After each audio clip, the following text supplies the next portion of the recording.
Hello, അസ്സലാമു അലൈക്കും. ഹൈറൂസ് ചാനലിലേക്ക് എല്ലാവർക്കും സ്വാഗതം. ഇന്ന് നമുക്ക് ക്രിസ്മസ് പ്ലം കേക്കിനൊക്കെ വേണ്ടിയിട്ടുള്ള ഡ്രൈ ഫ്രൂട്ട്സൊക്കെ ഒന്ന് സോക്ക് ചെയ്ത് വെക്കാം. ഇത് നമ്മൾ ബേക്കറിയിലൊക്കെ ചെയ്യുന്നത് പോലെ തന്നെ പഞ്ചസാരയിലാണ് വിളയിച്ചെടുക്കുന്നത് കേട്ടോ.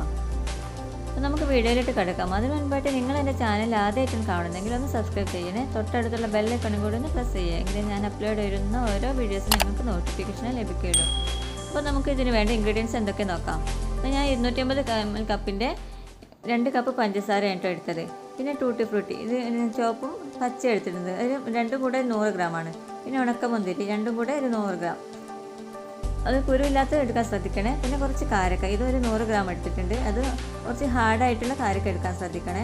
പിന്നെ ചെറീസാണ്, ഇതൊന്ന് ക്രഷ് ചെയ്തെടുത്തതാണ്. ഇതൊരു 50 ഗ്രാം കാണും. പിന്നെ ഇത് കുറച്ച് അണ്ടിപ്പരിപ്പിൻ്റെ ഇങ്ങനെ ക്രഷ് ചെയ്തതാണ്. ഇതിങ്ങനെ തന്നെ വാങ്ങിക്കാൻ കിട്ടും ഷോപ്പിലൊക്കെ. അതൊന്ന് ഡ്രൈ ആയിട്ടൊന്ന് സോക്ക് ചെയ്ത് എടുത്തതാണ്. പിന്നെ ചെറുനാരങ്ങ നീര്, പിന്നെ ഓറഞ്ചിൻ്റെ പൾപ്പ്. ഇത് ഓറഞ്ചിൻ്റെ തൊലിയാണ് കേട്ടോ. ഇതൊന്ന് പഞ്ചസാരയിലൊന്ന് ജസ്റ്റ് ഒന്ന് വെളിച്ചെടുത്തതാണ്, ആ കയ്പ്പൊക്കെ ഒന്ന് മാറി കിട്ടാൻ വേണ്ടിയിട്ട്. പിന്നെ അത് 2 ടീസ്പൂൺ ഗരം മസാല, അത് ഹോം മെയ്ഡ് ഗരം മസാലയാണ് കേട്ടോ. പിന്നെ ഇതാ ജിഞ്ചർ പൗഡർ, ഇതും ഇങ്ങനെ ഷോപ്പിൽ ഇങ്ങനെ വാങ്ങിക്കാൻ കിട്ടും. ഇതിന് പകരം നിങ്ങൾക്ക് ചുക്കുപൊടി ഉണ്ടെങ്കിൽ അത് ഇട്ടാലും മതി.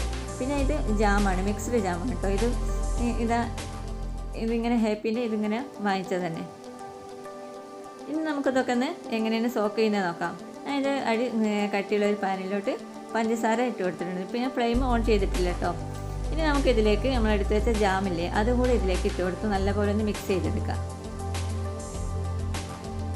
ഈ മിക്സ്ഡ് ജാം തന്നെ എടുക്കാൻ ശ്രദ്ധിക്കണം കേട്ടോ.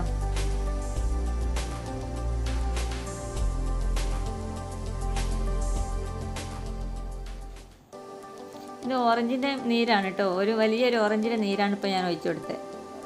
അതേപോലെ തന്നെ നമ്മൾ ഒരു ചെറുനാരങ്ങയുടെ നീരും.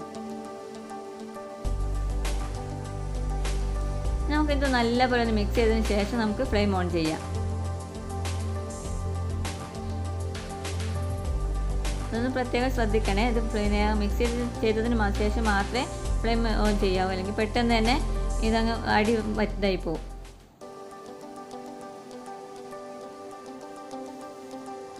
ഇതിപ്പോൾ നല്ലപോലെ മിക്സ് ചെയ്തിട്ടുണ്ട്. നമുക്ക് ഫ്ലെയിം ഓൺ ചെയ്യാം കേട്ടോ. ഒരു 5 മിനിറ്റൊക്കെ കഴിഞ്ഞിട്ടോ ഫ്ലെയിം ഓൺ ചെയ്തിട്ട്. ആ വീഡിയോ അങ്ങനെ മിസ്സായിപ്പോയി. ഇതിൻ്റെ ഒരു ഭാഗം എങ്ങനെ വെച്ചാൽ ഒരു ഒറ്റനൂൽ പരുവത്തിൽ ആവുന്നത് വരെ ഇതിങ്ങനെ ഇളക്കി കൊടുത്തുകൊണ്ടിരിക്കണം. അതിനുശേഷം നമുക്ക് ഫ്ലെയിം മീഡിയം അല്ലെങ്കിൽ സിമ്മിലോട്ട് മാറ്റിയതിന് ശേഷം നമുക്ക് ഡ്രൈ ഫ്രൂട്ട്സൊക്കെ ഒന്ന് ചേർത്ത് കൊടുക്കാം. ആദ്യം തന്നെ നമുക്ക് ഉണക്കമുന്തിരിയാണ് കേട്ടോ ചേർത്ത് കൊടുക്കുന്നത്. ഇത് കുരുവില്ലാത്ത എടുക്കാൻ പ്രത്യേകം ശ്രദ്ധിക്കണേ. പിന്നെ കുരുവൊക്കെ കീറി കളഞ്ഞെടുക്കുമ്പോഴേക്കും കുറച്ച് പണിയാവുള്ളൂ. ഇനി നമുക്കിതിലേക്ക് നമ്മുടെ അടുത്ത് വെച്ച കാരക്ക ചേർത്ത് കൊടുക്കാം. ഇതും പ്രത്യേകം ശ്രദ്ധിക്കണം. ഡ്രൈ ആയിട്ടുള്ളത് തന്നെ എടുക്കാൻ ശ്രദ്ധിക്കണം കേട്ടോ. കുറച്ച് സോഫ്റ്റ് ആയിട്ടുള്ളതാവണം. പെട്ടെന്ന് തന്നെ അത് അങ്ങനെ അലിഞ്ഞു പോകും. ഇതിലിങ്ങനെ പഞ്ചസാര ഇങ്ങനെ വിളയിച്ചെടുക്കുന്ന സമയത്ത്. ഈ സമയത്തൊക്കെ ഫ്ലെയിം സിമ്മിലാക്കി വെക്കാൻ മറക്കരുത് കേട്ടോ. ഇതിലേക്ക് നമുക്ക് ടൂട്ടി ഫ്രൂട്ടി ചേർത്ത് കൊടുക്കാം.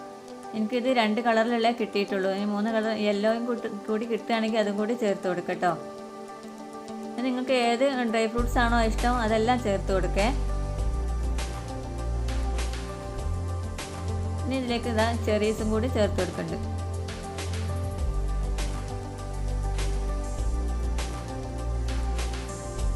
അതുപോലെ അണ്ടിപ്പരിപ്പ് ഒന്ന് ഡ്രൈ റോസ്റ്റ് ചെയ്തതാണ് കേട്ടോ. ഇങ്ങനെ ഒരു ബ്രൗൺ കളർ ആവുന്നത് വരെ. ഇങ്ങനെ ആകുമ്പോൾ പെട്ടെന്ന് തന്നെ പൂപ്പിലൊന്നും പിടിക്കില്ല. അത് നമുക്ക് ഒരു മാസത്തോളം ഒക്കെ ഇങ്ങനെ സൂക്ഷിച്ച് വെക്കാൻ പറ്റും. ഇത് ഓറഞ്ചിൻ്റെ തൊലിയോട് ചേർത്ത് കൊടുക്കുന്നുണ്ട്.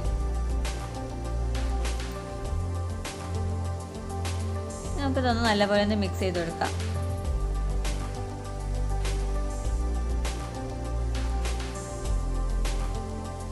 ഈ ജിഞ്ചർ പൗഡർ കൂടി ചേർത്ത് കൊടുക്കേ. ഇതൊക്കെ ഇങ്ങനെ തന്നെ ഷോപ്പിൽ നിന്ന് വാങ്ങിക്കാൻ കിട്ടും. ഇതിന് പകരം ഇത് കിട്ടിയിട്ടില്ലെങ്കിൽ നിങ്ങൾക്ക് ചുക്കുപൊടി ചേർത്ത് കൊടുത്താലും മതി.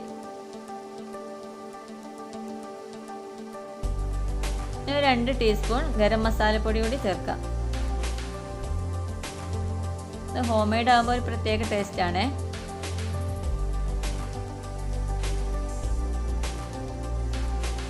ഇതൊക്കെ ഒന്ന് നല്ലപോലെ ഒന്ന് ജസ്റ്റ് ഒന്ന് വിളയിച്ചെടുക്കണം. ഇതിങ്ങനെ ചെയ്യുന്നത് കൊണ്ടുള്ള ഗുണം എന്താണെന്ന് വെച്ചാൽ ഇത് ഒരു മാസത്തോളമൊക്കെ നമുക്ക് സൂക്ഷിച്ച് വെക്കാൻ പറ്റും. നല്ല ചില്ല് ഭരണിയിലൊക്കെ ഇട്ട് വെക്കുകയാണെങ്കിൽ നമുക്ക് മാസങ്ങളോളം ഇത് സൂക്ഷിച്ച് വെക്കാൻ പറ്റും. ഇതെടുക്കുന്ന സമയത്ത് നനയാത്ത സ്പൂൺ ഉപയോഗിക്കുന്നത് മാത്രം. ഇതിവിടെ റെഡി ആയിട്ടുണ്ട് കേട്ടോ. ഈ ഒരു പാകത്തിൽ നമുക്ക് ഫ്ലെയിം ഓഫ് ചെയ്യാം. ഇതൊന്ന് തണുത്ത് വരുമ്പോൾ ഒന്നും കൂടി ഒന്ന് കുറുകി കിട്ടും. തണുത്തിട്ട് ഒന്ന് കാണിച്ചു തരാം കേട്ടോ.